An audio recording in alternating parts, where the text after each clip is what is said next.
Fala, meu povo, aqui é Joel Bakchat e gravando a deliciosos 15 graus de temperatura com aquele friozinho no pé, e esse aqui é o Orange Juice, aquele podcast que te ajuda a dar aquela segurada na gripe. Hoje comigo está o meu amigo William Silva e a gente vai falar um pouco aí de linguagens e umas perguntas que o povo sempre faz pra gente, principalmente a galera que está começando agora na carreira, né, que está cheio de dúvida, né, e dentre elas, qual a melhor linguagem de programação?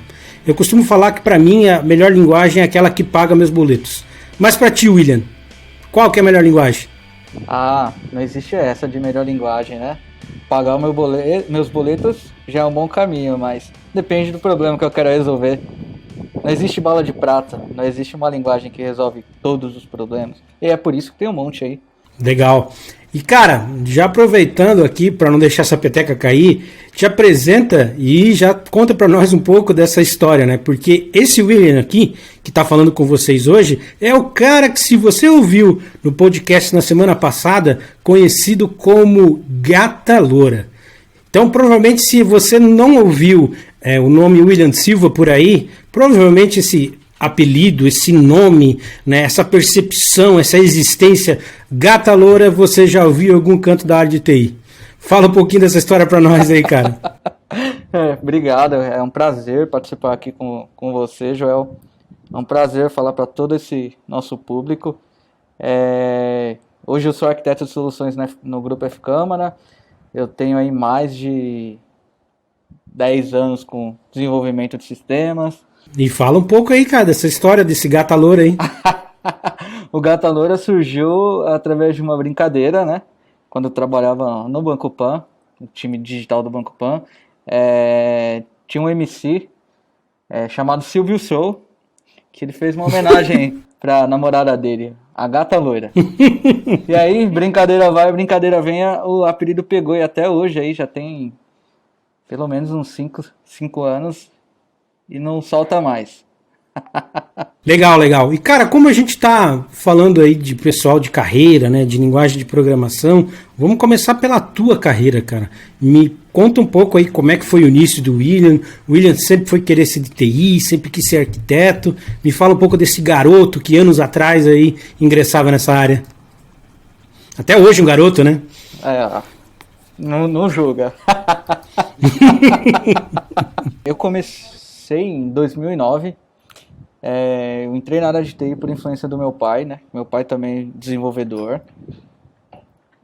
A primeira linguagem que eu utilizei foi o VB6 na época. Quem olha pra minha cara não julga isso, né? Cara, VB6 condena a idade, com certeza. Eu trabalhei também com Visual Basic, mas isso, coisas pontuais. Quando eu comecei mesmo, era o ASP.NET Web Forms tradicional, os ASP.X da vida e PHP. Só que naquela época não era que nem hoje em dia, não tinha essa divisão de back e front, todo mundo tinha que fazer tudo. Então fazia tanto a parte back-end com persistência de dados. Antigamente não tinha também, tinham muitos bancos, mas era muito concentrado, ou usa SQL, ou usa Oracle, e principalmente no mundo do Microsoft, né? Também mexi muito com jQuery. Antes desses frameworks JavaScript surgirem, o jQuery era a vida. Quantos boletos eu já não paguei com jQuery, hein? Quantas vezes salvou a minha vida? Muitos boletos, cara, muitos boletos. Foi muito nessa linha. Desses frameworks JavaScript aí, eu peguei o AngularJS só. Depois eu fui muito mais para esse mundo cloud, muito mais arquitetura, processo. Mas até hoje, quando precisa colocar a mão no código, aqui na F-Câmara todo mundo põe a mão no código quando precisa. Eu acho que tem uma parada assim, cara, que eu sempre gosto de ressaltar, assim. A parada não é a linguagem. Eu acho que começar com JavaScript é uma boa pedida, assim. Porque é uma linguagem fácil e tal, então quem está numa transição de carreira, quem está querendo começar na área de TI, é um jeito rápido de você dar um boost. Mas assim, não fica na tua mentalidade, cara, que você vai ficar numa linguagem de programação. Hoje em dia, cara, eu acho que é cada vez menor a chance de você ficar numa única linguagem. E por mais que você talvez fique num JavaScript muito forte, você vai estar sempre aprendendo, cara, novos frameworks, vai aprendendo novos recursos. Então, assim, essa evolução é muito constante, né, cara? Não tem como isso aí mudar. Mas ainda falando de início, cara, eu queria que você contasse um pouco de como é que foi o teu início aí na F-Câmara, né? Não precisa contar as partes sórdidas, né? Mas como é que foi esse início aí de entrada na F-Câmara? Bom, eu já estou na minha segunda passagem pela F-Câmara, estou indo para o meu 4º ano. Eu entrei como desenvolvedor back-end na F-Câmara. Eu atuava na DASA, que é a maior empresa de medicina diagnóstica na América Latina, e ela estava no meio de um boom da transformação digital. Então, tinha muitas tecnologias, tinha legado, e tinha um processo em si de transformação digital no meio. A maioria dos projetos eram em Java, com Spring Boot, legal. Então, tinha uns bancos Oracle, MySQL, Postgres, tinha bastante aplicações, microserviços rodando em cloud, tanto na Azure quanto na AWS. Eu fiquei pouco tempo como desenvolvedor e logo virei líder técnico de um time e ajudei a colocar produtos digitais para a DASA em produção. Logo depois eu tive um desafio gigante dentro da própria DASA, que é montar um time de engenharia do zero. Então é muito DevOps, é um trabalho muito cultural, trazer automação para o dia a dia, mostrar a importância, ajudar outros times a colocar seus produtos no ambiente produtivo, um grande desafio aí. Quando eu saí de lá, a gente suportava 33 squads nesse modelo. Deixa eu te perguntar, cara, também, tem uma coisa que você falou, que começou como desenvolvedor tal, e foi para líder técnico, né? Cara, isso tem uma diferença, né? É uma diferença que para mim, pelo menos para mim, queria ouvir de ti, que é bastante sensível, assim. Qual que é a diferença para você do, cara, aquilo que você fazia e o que você está fazendo agora? Cara, a principal diferença é que um líder técnico, ele tem que conhecer de tecnologia, sim, mas ele tem que conhecer muito de pessoas. Ele tem que saber lidar com pessoas, ele tem que saber como falar com pessoas, ele tem que saber como escutar pessoas, ele tem que saber mostrar a melhor solução sem impor. Ele tem que ganhar o cara. Não é só falar, eu sou líder técnico, vai ser assim, assim, assado. Pessoal, vamos fazer essa solução? É assim, assim. É assim, assim, mas não estou te impondo. Faz sentido a gente seguir por esse caminho por isso, por aquilo. Saber conversar, eu acho que é o principal diferencial. Não tem bala de prata, né, cara? Eu acho que a questão de tecnologia é meio furado você pegar e dizer assim, cara, isso aqui é melhor ou isso aqui é pior. Eu acho que depende muito da situação, depende muito dos interesses, né? Cara, não tem como, por exemplo, você avaliar uma linguagem você olhando só para o GitHub para ver quanto tem contribuidores, né? Você tem que pensar, inclusive, por exemplo, cara, na equipe que já existe hoje e no nível de profissionais que você tem dentro da tua equipe, né? Porque qualquer linguagem, qualquer tecnologia, ela tem que ter um suporte, né, para isso. Então, cara, não tem como você fugir disso. E essa parte que você falou de pessoas, eu acho que realmente é muito disso.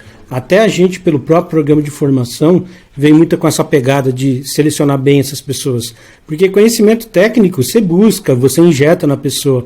Agora, essa questão de ter pessoas com mindset correto, isso é uma parada difícil, né? Isso também faz muito, muito parte do teu dia a dia, até porque, assim, eu queria te escutar de um cara que é extremamente técnico, extremamente hands-on, com muito conhecimento de DevOps, o quanto que você acha que essa questão do mindset, da cultura da pessoa, realmente influencia? Eu acredito que o mindset é algo difícil de se treinar. Soft skills é algo difícil de se treinar.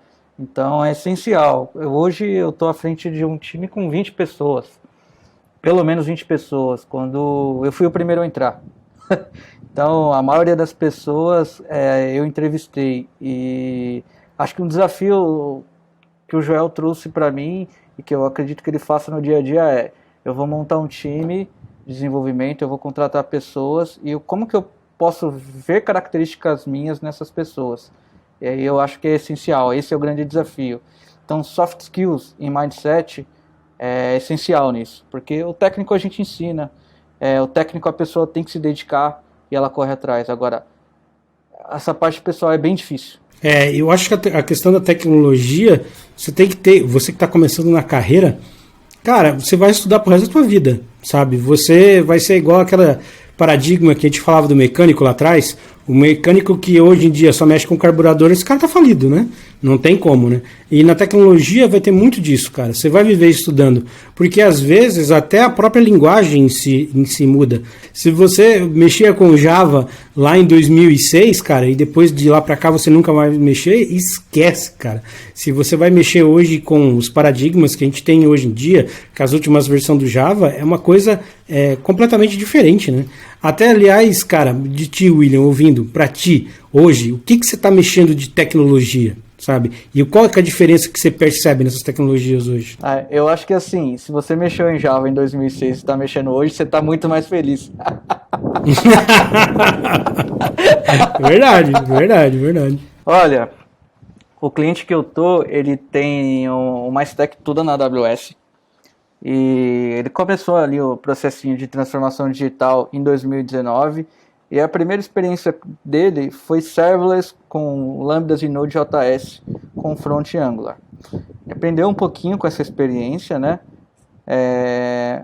E a segunda leva de produtos digitais foi toda feita em .NET Core, com containers rodando ali no EKS. E essa última leva foi em Java com Spring Boot, também rodando no EKS. E a gente tem bancos Aurora baseado em Postgres ou MySQL, tem MongoDB.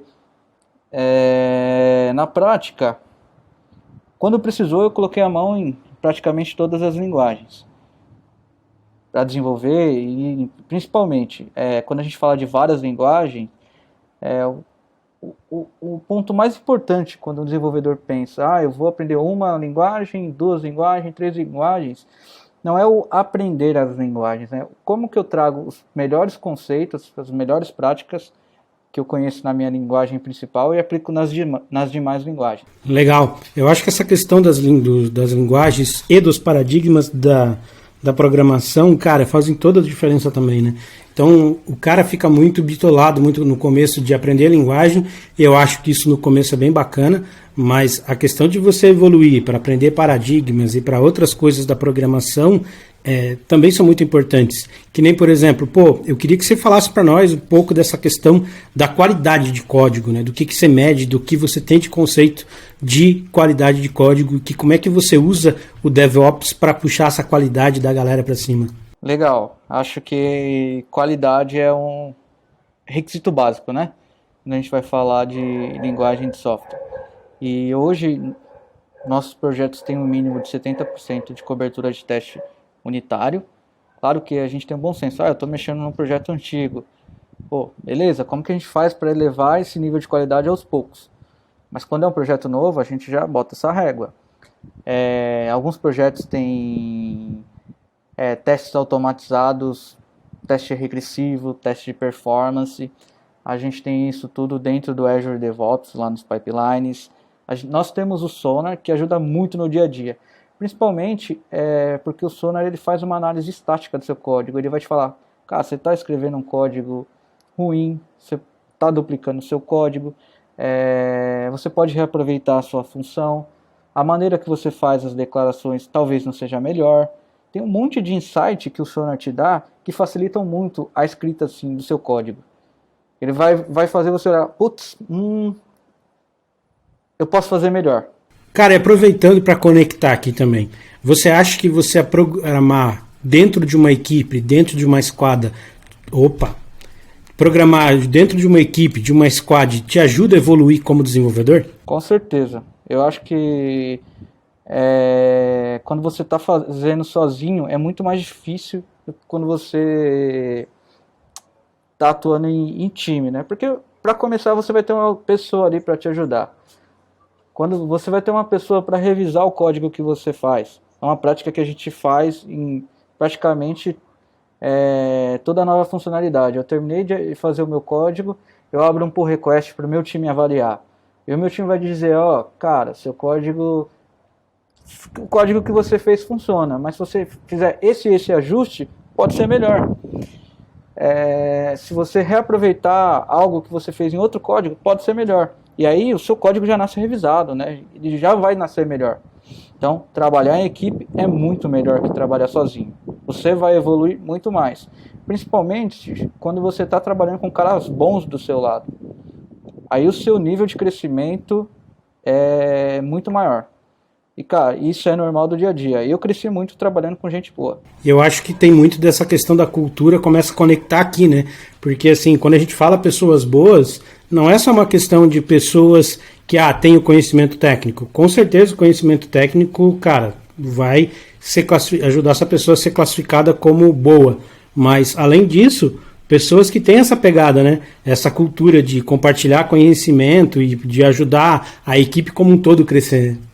Uma coisa que você falou e que eu acho sensacional. Por exemplo, eu falei agora no começo que o último framework web que eu atuei foi o Angular 1, o AngularJS. Então, na prática, eu não manjo bem as novas versões do Angular, de React, mas eu consigo orientar o meu time a resolver os problemas nessas ferramentas. Por quê? Conhecimento de boas práticas, como que eu aplicava ali, como que eu posso aplicar aqui. Então, são esses tipos de coisas, esses tipos de insights que a gente tem que trazer para o nosso dia a dia. E nessa questão, como você fala, né, essa cultura do DevOps, né, é muito focada em compartilhamento e as pessoas definirem juntos e ter uma cultura de não só compartilhar conhecimento, mas identificar problemas muito cedo, de você revisar o que você está fazendo a toda hora, né? Tem até uma frase muito bacana, né, que nasceu com DevOps, que é, né, se está doendo, né, faça de novo, né? Se tem algum problema, faça de novo, para realmente a gente conseguir identificar e endereçar isso. E aí quando uma squad está começando, cara, quando está nascendo um produto novo que você está criando, o que você usa de parâmetro, o que você usa para guiar essa galera para realmente selecionar qual que é a melhor tecnologia para aquele projeto? Legal, eu acho que uma frase aí para comentar o que você falou, que eu gosto muito, que é do Werner Vogels, é você faz, você cuida. Então, o que você está fazendo tem que ser bem feito, porque é você que vai cuidar depois. Respondendo a sua pergunta, DevOps simplesmente é colaboração. Então, sempre quando a gente pega um cliente novo, eu tenho que fazer um produto do zero. A primeira pergunta que a gente faz é, qual que é a stack dominante dentro do cliente? O que vocês mais conhecem? Porque uma coisa que eu procuro fazer e que eu acredito que ficar na faz em todos os clientes nós fazemos um trabalho colaborativo. Nós queremos continuar numa empresa, num cliente, porque nós entregamos um bom trabalho, não porque eu tenho...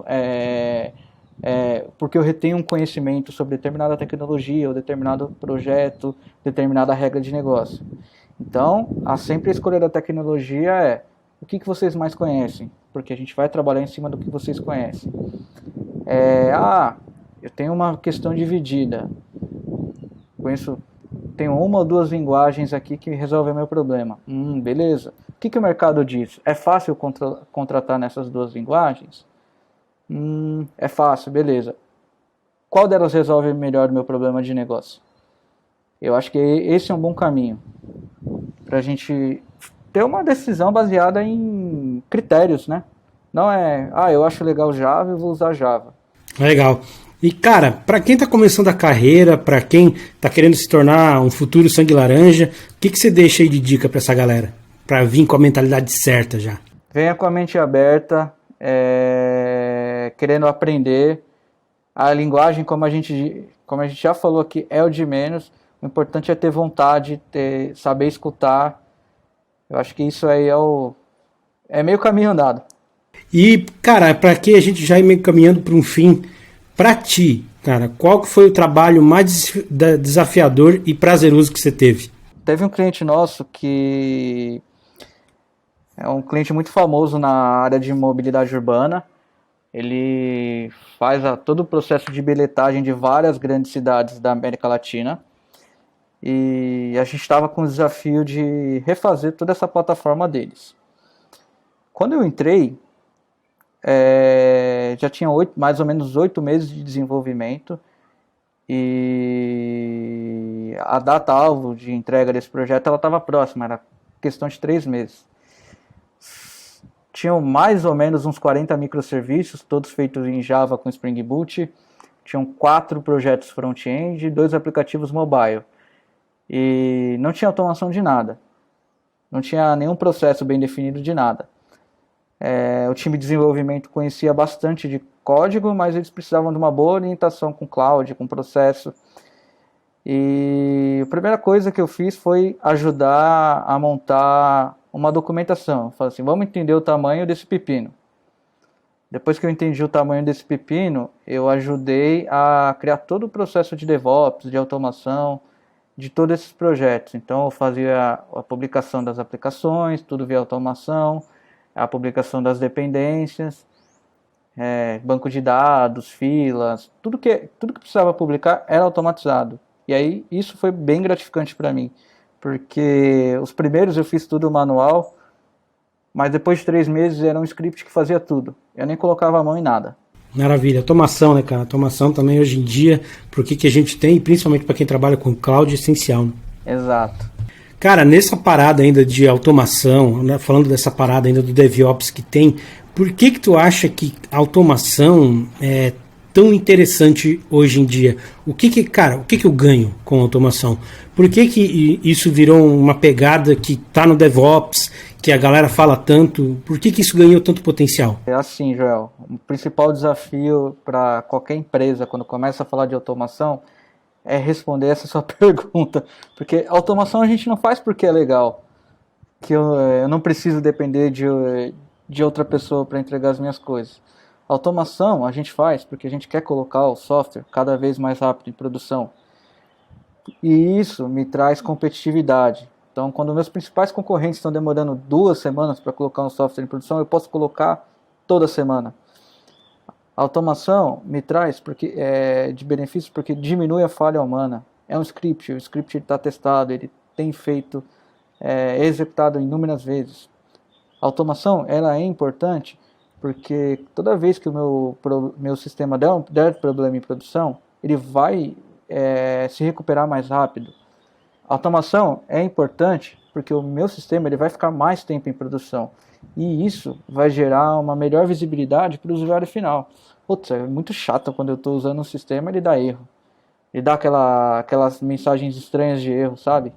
Então, isso passa uma melhor experiência para o meu usuário final. Tem uma parada, cara, que você estava falando que eu acho que a gente conecta muito o que a gente estava falando lá atrás, né? Então, que nem, por exemplo, cara, a gente falar de automação, a gente falar de manutenção, eu acho que isso é muito ligado ao que a gente estava falando. Por que eu não só aprendo a programar? Por que eu tenho que aprender padrões? Por que eu tenho que saber patterns? Por que eu tenho que saber um solid? Acho que está muito ligado a isso também, né? Ao tempo do uptime que a aplicação fica no ar, né? Porque, cara, o próprio Instituto Dora, quando ele faz a pesquisa de DevOps, ele fala, né? Pô, uma aplicação que hoje você corrige um bug em 1, 2 horas, essa mesma aplicação que vai daqui a 5 anos, o tempo médio de você corrigir um bug, ele vai de 2 para 3 dias, não horas mais. Então, a gente estuda padrões e a gente aplica tudo isso na programação para justamente daqui a 5 anos, a facilidade de você fazer a manutenção desse código é a mesma de hoje, né? Exato, o feedback contínuo é a sacada.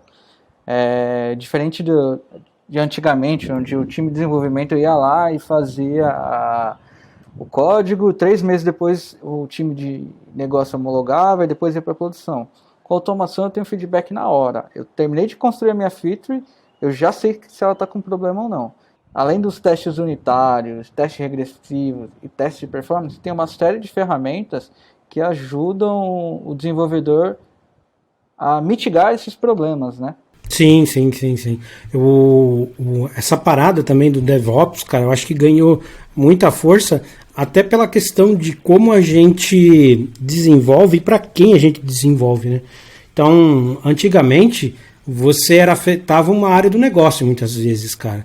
Hoje em dia, você vai impactar milhões de pessoas. Sabe, o teu produto, se ele é digital, o impacto que ele tem é muito grande. Então, por isso que a gente está sempre reformulando. Até porque, assim, gente, parece que é uma ciência muito obscura, que é um negócio mega preciso, um negócio que realmente não tem erro, mas a verdade a gente está aprendendo a programar. Essa é a verdade. A gente está aprendendo a construir produtos digitais agora. Se a gente está falando de 2006, cara, para cá, a gente está falando aí de 15 anos. Né, mais ou menos 15 anos, cara, 15 anos não é nada. A tecnologia evoluiu absurdamente e a gente está aprendendo ainda a fazer software. Então, por isso que eu acho que envolve também tudo ter estudos, né? E essa questão de, cara, a gente automatizar muita coisa, que nem o William falou também de testes automatizados. Eu sou do time que acredita que testes automatizados não se aplicam em todo cenário. Mas todo cenário que você pode aplicar ele é muito positivo. Porque, cara, você acha que você realmente lembra do que você codou há 3 meses atrás? Irmão, eu não lembro nem do que eu comi ontem. Muito mais do que eu codei há 3 anos atrás. Então, você, quando você consegue colocar testes automatizados dentro do seu código, você consegue garantir que você está validando cenários que você nem lembra mais, cara.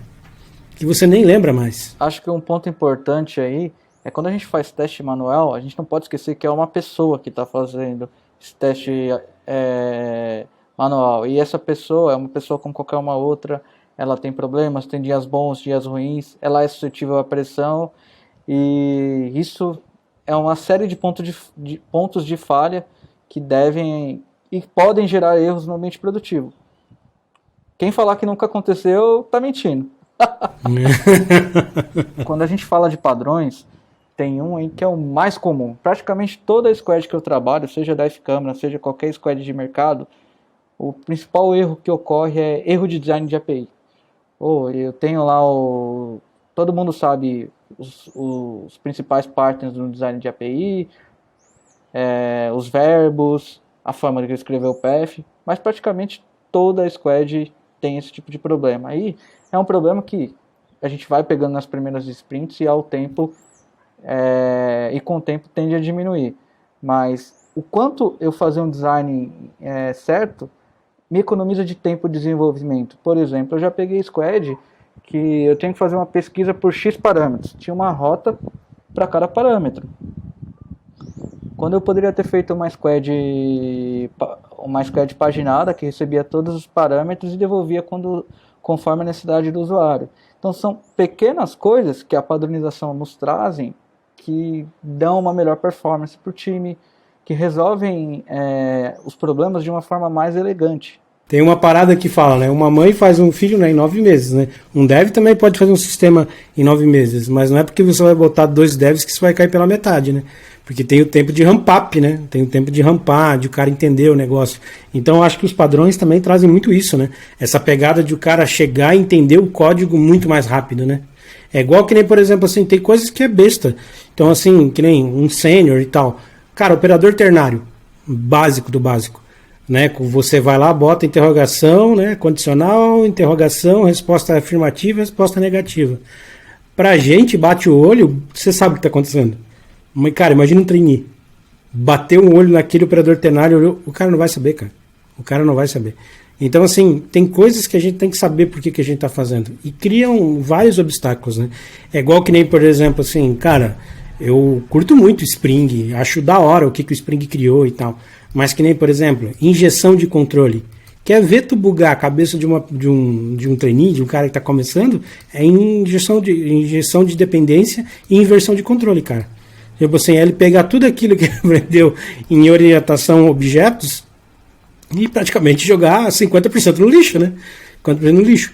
Não que você não deva usar, sabe? Não que você não deva usar. Deve, cara, porque isso economiza tempo pra caramba e são excelentes, sabe? O pacote que o Spring ou tantas outras aí ferramentas têm. Só que assim, você tem que lembrar que se você tem um board de pessoas que talvez não tenham tanta experiência, você tem que passar essa parte conceitual. Isso tem que estar muito documentado, porque senão a chance disso se perder é muito grande, cara. É muito grande. É uma sacada aí que você acabou de dar a resposta. Não é que eu não devo usar, mas o porquê eu devo usar. É igual que nem, por exemplo, assim, todo mundo defende com unhas e dentes microserviços. Mano, eu tô aqui levantando a minha mãozinha e dizendo assim, cara, microserviços não é bala de prata, cara. Microserviços não é a maravilha que vocês pensam. É o que eu sempre falo. Modelos de arquitetura mais novos, que nem microserviços, CQRS, tantos outros, são na realidade um trade-off, né? É um trade-off. Você está fazendo o quê? Você está abrindo mão de simplicidade de um monolito, botando complexidade para dentro de casa, mas para também você ganhar performance. Porque, cara, gerenciar microserviços exige muito da galera. Tanto que eu faço muita entrevista, assim, né? Eu sempre pergunto para os caras, né? Quando o cara tem microserviços no currículo, no LinkedIn, né? Fala, e aí, cara, me fala sobre microserviços. Aí sempre a resposta é a mesma, né?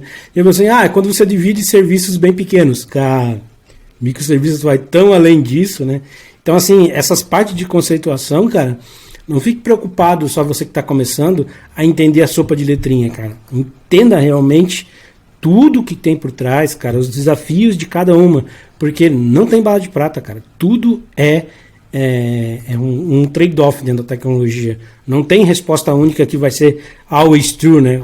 While true. Isso não existe, cara. Tipo, cada situação, cada decisão que você tomar tem uma característica, cara, de ter fatores que são positivos como fatores que são negativos. Isso aí. E aí o desafio é saber lidar com o problema que você escolheu. Exatamente. Eu não podia falar melhor, cara. É isso aí. Não é que você escolhe a solução, né? Você escolheu um problema para você. Qual que é o problema que você vai querer lidar? Exato. É bem essa, cara. É igual que nem, por exemplo, cara, nuvem, né? Não tem essa de melhor cloud, cara. Depende de qual tipo de contrato que você vai ter que gerenciar, sabe? Não tem essa parada, né? Por isso que eu curto muito, sim, sabe, cara, esse trabalho de DevOps.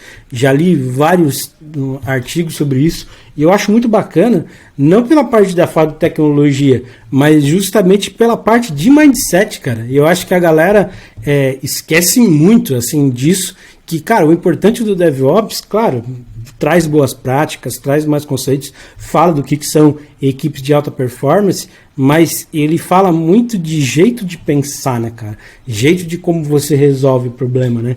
É igual que nem, por exemplo, né, o Spotify, né? Tu já sabia que o Spotify tem lâmpada, William? Lâmpada? Sabia disso? Tem umas lâmpadas que tem Spotify? Não. Então, tem umas lâmpadas da Amazon, cara, que é um barato, cara. Eu não sei se é da Amazon, sei que vem de lá. Depois eu vou achar o link para botar no post aí pra galera. Mas tem uma lâmpada que tu programa ela, cara, como ela quer que te acorde. Então, por exemplo, você escolhe é uma lâmpada mesmo, não é um despertador, que ela fica na tua cabeceira ali e tal, e ela tem umas luzes para te acordar e tal. E aí, cara, você programa qual música tu quer que toque no Spotify quando tu acorde nela. Agora tu imagina assim, né? Pelo lado do usuário, tu pensa assim, caramba, cara, que da hora, né? Pô, vou lá, escuta a música que eu quero no Spotify, a lâmpada vai me acordar com a música que eu quero e tal. Irado. Irmão, pensa isso do lado do desenvolvedor, irmão. Porque agora tu vai comigo, né? A gente tava falando de API, por exemplo. Quando é que tu acha que esse raio desse aplicativo dentro dessa lâmpada vai ser atualizado para buscar a versão nova da API? Quando é que tu acha que aquele firmware vai ser atualizado, cara, na vida? Então tu vai ter que manter serviço no ar, cara, mega antigo, porque tem um raio de uma lâmpada lá que bate no teu serviço e você tem que saber que o serviço está em pé para atender o raio dessa lâmpada. É esse o tipo de desafio que a gente está preparado, né? Exato. Então, o DevOps, cara, parte muito dessa premissa, assim, de como a gente tem que fazer o mindset. Tanto que você pegar os manifestos que vocês vão olhar de como que cria uma cultura saudável de DevOps, né? Tem uma coisa que eles falam, um tópico que eles falam que é treine os mensageiros, né? Então, assim, problemas que são identificados pela equipe, a equipe sempre tem que estar sendo motivada a trazer os problemas e os problemas têm que ser endereçados. Então, assim, o pessoal fala muito de tecnologia, fala de esteira e tal, mas quando a sacada do DevOps, na realidade, é a cultura, né? Não sei, pelo menos esse é o meu pensamento, né, William? Não sei o que tu acha disso. Eu penso igual. Eu acho que eu diria que o maior erro das empresas quando elas vão implementar DevOps, vão vender a cultura, é não trazer todos os times participantes para a mesa, não deixar eles optarem. Geralmente as empresas têm um time de arquitetura e um time de infra definindo as regras, mas excluem o time de desenvolvimento. E no final, cara, isso é para o time de desenvolvimento. Então o time de desenvolvimento é quem mais pode contribuir para isso tudo dar certo, né? Então trazer a colaboração para dentro do dia a dia da empresa mesmo. Escutar o time de desenvolvimento, entender, pô, eu pensei assim, o que você acha? Putz, cara, assim vai ter esse problema, por que a gente não pode fazer assado? E, cara, colaboração, eu acho que é o principal desafio aí para as empresas. Deixar um pouquinho do ego de lado e fazer as coisas juntos. E eu acho que isso é o desafio, né? Porque o desenvolvedor pensa num bicho que tem um ego grande, né? E eu acho que isso é uma dica legal pra galera que tá começando, assim, pessoal, porque pessoas que às vezes não têm esse mindset e tal, também vão se dar bem na área, cara. Essas pessoas também vão saber ganhar. Por quê? Porque é uma necessidade do mercado, né? O mercado tá muito carente de profissional. Mas deixa eu te falar, uma opinião de um cara aqui já com muitos fios de barba branca na cara. Cara, você vai se dar bem, você vai conseguir ser um sênior, mesmo se não tem esse mindset. Mas deixa eu te falar, você vai conseguir chegar muito mais longe se você ter essa percepção. Porque, assim, para você se tornar uma liderança, para você se tornar um bom líder técnico, você tem que ter um mindset correto, cara. Você tem que ter um mindset colaborativo. Você tem que ter um mindset de responsabilização. Porque senão você não chega, cara. Porque, assim, liderança, né, não é um chapéu que alguém vai te dar, cara. É um chapéu que você tem que conquistar. E como é que você conquista isso, né? Trabalhando com a galera, né, cara? Sendo junto da galera, estando aí, sem interesse em trazer a galera pra cima. Se só você quer aparecer, meu irmão, você vai se dar mal com esse mindset. Você sempre vai ser um dev e dificilmente a galera vai te comprar como líder técnico. Porque é líder, né, cara? É tech leader, né? Líder, tem que ter uma liderança, né? A galera tem que te comprar como líder, né? Acho que é uma coisa que a gente sempre fala, né? E se eu sou um líder e eu estou recebendo muito elogio, eu sou um líder ruim. Porque quem tem que estar recebendo elogio é meu time. Isso aí tem que ser compartilhado, né? Então, pra tu ver, é um papo que é técnico, a gente falando, é um papo que tem a ver com muita tecnologia, tem muito padrão, mas, cara, tem muito a ver com mindset, tem muito a ver com pessoas. Afinal, assim, a gente tá falando de construir coisas gigantes, cara, e ninguém constrói nada gigante sozinho. Essa é a real. Essa parada de liderança, cara, é muito isso. Porque você não vai construir nada grande, cara, se você não tiver isso, se não tiver esse comprometimento. Então, é importante pra caramba essa parada, é muito importante. E essa questão da qualidade também, eu acho que pra nós hoje é um grande desafio, sabe, da tecnologia. O desafio que a gente tem não é construir software. O nosso principal desafio, cara, é construir software com qualidade, com equipes boas, com ter realmente uma continuidade. Isso para mim é o grande desafio. Aproveitando o papo e também já, William, falando de liderança e tal, cara, como você mesmo disse, né, você está liderando algumas equipes, você já liderou equipes aí com mais de 30 pessoas. Dá uns toques aí, cara, pra galera que, beleza, tá conversando na carreira, mas já quer um cargo de liderança, já quer tá à frente dessas pessoas. O que você acha que você pode dar de galera para esse pessoal que aí vai formar ainda equipes, que vai ser uma liderança e que vai precisar formar pessoas? Joel, acho que o principal caminho é desenvolver soft skills, ir atrás de conteúdos que fazem muito sentido para entender pessoas em si, conteúdos que envolvem comunicação, oratória, entender que você está lidando com um ser humano, saber ouvir, saber como falar é muito importante. E para a parte técnica, cara, eu acho que assim, não tem um caminho único. Isso aí é uma convicção que eu tenho. Mas assim, de conteúdo que é mais técnico, cara, o cara que aí já está sendo um dev sênior e que aí para um projeto se tornar um tech leader, começar a fazer alguns desenhos talvez de arquitetura ou cloud. Cara, tecnologia, o que você acha que o cara tem que ter hoje como base para ser um bom tech leader? Acho que conceitos, né? Padrões de projeto, conhecer DevOps e conhecer Cloud, principalmente, porque não adianta eu só fazer código e pensar no mais bonito de uma aplicação. Eu tenho que conhecer onde que ela vai rodar, eu tenho que saber quais são as minhas preocupações, por exemplo, quando eu vou colocar um software dentro do Kubernetes ou quando eu vou usar alguma solução serverless, eu tenho que saber como que funciona a infra da minha aplicação. Legal. E tu acha que vale a pena hoje o cara se focar em uma cloud específica? Tu tem uma cloud que você considera mais fácil para a galera iniciar? O que você daria para o cara que está querendo estudar uma cloud agora, entender um pouco mais de infraestrutura? Que caminho que ele pode seguir? Eu acho que assim, não existe cloud A, cloud A é melhor que a cloud B. Cada uma, ela resolve os problemas de uma forma. Às vezes você vê um serviço aqui que é melhor que o serviço dali. Eu gosto mais de utilizar a AWS, mas eu já trabalhei com a Azure em vários clientes da F-Câmara também. Então, não existe uma bala de prata para tudo. O importante é você conhecer o serviço, porque hoje eu estou na AWS, vamos supor, eu uso o serviço do Kubernetes. Eu tenho lá o EKS. vou trabalhar com Kubernetes dentro da Azure. Qual que é o serviço similar? É o AKS. É a mesma coisa de uma linguagem de desenvolvimento. No EKS eu faço assim. Como que eu faço no AKS do mesmo jeito? Quais são as boas práticas? É como se fosse uma linguagem de desenvolvimento. Eu acho que realmente é isso, né? São conceitos novos que você está aprendendo todo dia. Então, cada vez que você migra de plataforma, né, você migra a linguagem por cima, mas o conceito, a base é a mesma, né? Kubernetes é Kubernetes em todo lugar, né? Exato. Deixa eu te perguntar outra coisa também, cara, ainda voltando para essa questão de cloud, que eu acho que é uma coisa que talvez fica na cabeça do cara. Tu acha que, assim, a parada, por exemplo, de cloud, o cara tem que se preparar para tudo, ou o cara tem que estar mais preparado no sentido de, cara, eu vou aprender alguma coisa, mas muita coisa eu vou aprendendo aqui on demand? O que você diz pro cara nesse sentido? Porque é coisa pra caramba pro cara estudar, né? Eu acho que a gente precisa saber na base, o que cada serviço faz. Mas eu não preciso conhecer os serviços profundamente, né? Imagina a gama de serviços que um provedor cloud tem. A AWS, a Azure e o Google estão lançando serviço o tempo todo. Então, eu saber o que o serviço faz... por exemplo, eu preciso implementar um cache in memory.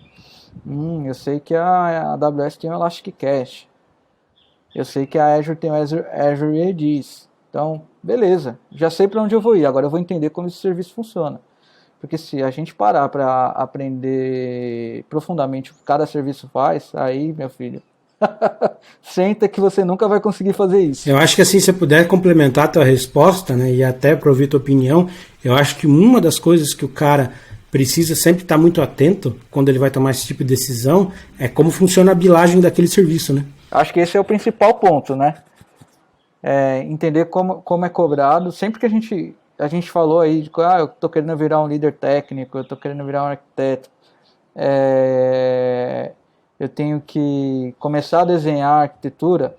Eu acho que sempre que a gente for pensar num desenho de arquitetura, ele tem que ser o mais barato para resolver o meu problema de negócio. Então a gente pensa em duas coisas, custo e eficiência.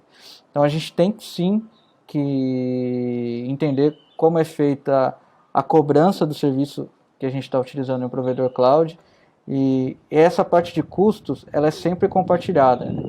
Tem muitas empresas que têm aqueles cenários onde tem times corporativos como de infra e de arquitetura, e essa responsa de precificação sempre fica para eles. Mas eu acho que o desenvolvedor ele tem que conhecer mais disso, porque isso pode mudar como a funcionalidade é desenhada. Não adianta eu ter um custo exorbitante em um produto que vai resolver um problema operacional. Aí eu estou perdendo mais dinheiro do que ganhando. Então, uma solução ela sempre tem que ser custo e eficiente. Eu acho engraçado que, cara, a história se repetindo, né? O que eu falei lá atrás do trade-off, né? A gente passou por um trade-off na tecnologia quando a gente migrou para cloud, né? Porque quando a gente estava on-premise, o ponto principal era você ter previsibilidade. Porque, assim, se eu precisar de mais máquina do que eu tenho aqui disponível para mim, cara, ferrou. A aplicação vai cair, vai ficar fora do ar meses, até aumentar o meu data center local e, cara, conseguir suprimir essa demanda. Então, se eu dimensionar errado lá atrás, o teu impacto podia ser muito grande, né? Hoje em dia, cara, o impacto não está em questão de você subir ou não deixar disponível o teu software. Você consegue escalar.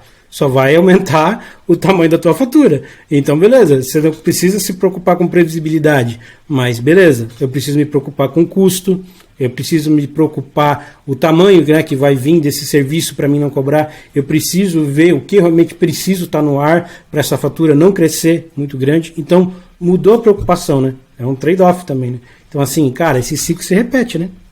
Uma coisa que a gente tem que ficar ligado com custo com o dedinho nervoso. Eu subi algo para teste, acabou o teste, eu tenho que desligar. Porque senão esse custo vira recorrente aí, e aí já era. E eu já vi coisas de 40 mil para teste no começo do mês e no final do mês estava ligado. Então, pessoal, temos que tomar cuidado. É engraçado, cara. É engraçado que, tipo assim, né? Aí, ó, volta de novo, conectando em outro assunto que a gente falou ali atrás, né? Automação, né?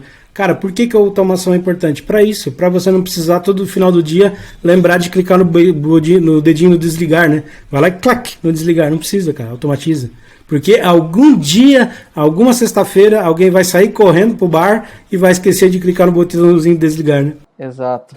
Cara, então por isso que a gente fala que automação, essas coisas de nuvem estão muito conectadas, essas coisas vieram muito em voga por causa dessas inovações que a gente tem. Então, soluções que a gente resolve para coisas do passado, como por exemplo, né, ter previsibilidade e tal, geram outras demandas, né, outras necessidades, né? Então, cara, não tem. Uma solução nunca é bala de prata, nunca vai resolver 100%, né? Cara, e para ti, deixa eu agora perguntar, pra gente já finalizar e tal, o que fez o teu olho brilhar pro DevOps? O que fez assim, William? Cara, beleza, eu sou Dev Senior aqui, pô, legal, mas agora eu vou pro DevOps. O que te encantou, o que chamou tua atenção? Quando eu cheguei a ser um Dev Senior, acho que todo mundo já teve esse dilema aí na carreira. O que eu vou fazer?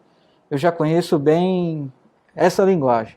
Aí a primeira coisa que eu pensei, vou conhecer novas linguagens. Depois de um tempo eu já conhecia novas linguagens. E aí ficava muito na minha dúvida, o que eu vou fazer? Quais são os meus próximos passos?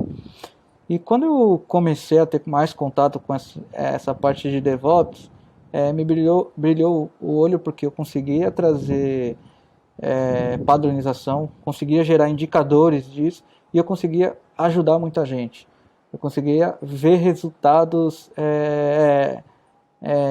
expressivos e não em uma solução de negócio, como várias. Eu conseguia ajudar vários produtos ao mesmo tempo, várias pessoas ao mesmo tempo.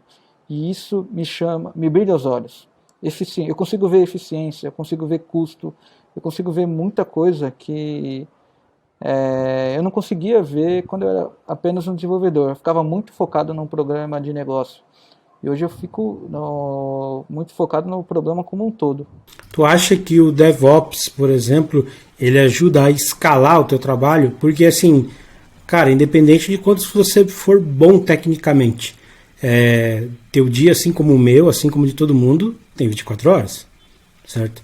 Tu acha que o DevOps ajuda a escalar o teu trabalho hoje? Eu acho não, eu tenho certeza.